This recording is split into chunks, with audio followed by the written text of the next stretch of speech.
Hey, welcome everybody to the classroom for this session on Requirement 3, Design Control. So we're looking at, you should be looking at page 12 in your standard. You'll note that there's 9 sections to this, 7 of them belong to design, like engineering. 1 of them belongs to software, 800, and the last one belongs to documentation, the paperwork, of course. So this first diagram that I'm showing here is really a mapping of a traditional engineering activity against the outline of the standard, so the different paragraphs of the standard. You can see there are basic 100, very high level requirements. It goes right into user needs. Well, user needs are not something that we control. It's the user. They define what the expectations are of the design. It rolls into design inputs, of course, right? Paragraph 200, 300, and 400 are about the design process itself.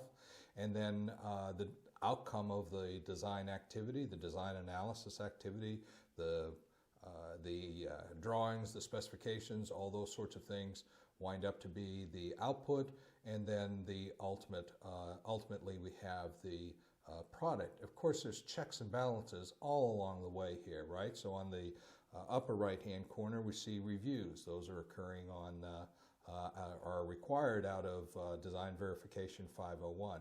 Oh, I see, Luke, you've got a question? Are design reviews required at every phase of the design process?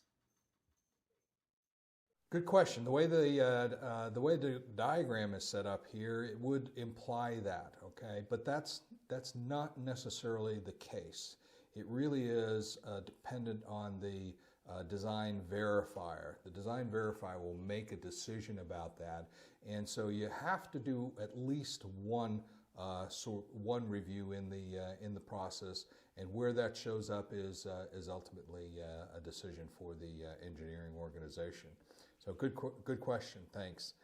Verification, of course, is that sort of combination of reviews and validation. Validation being things like qualification testing, and then there's support things like change control, interface control, and software, which kind of stands on its own unless it's used as part of the design analysis process. The next slide is about design inputs, and there's very specific requirements. Identified, documented. How did we select them?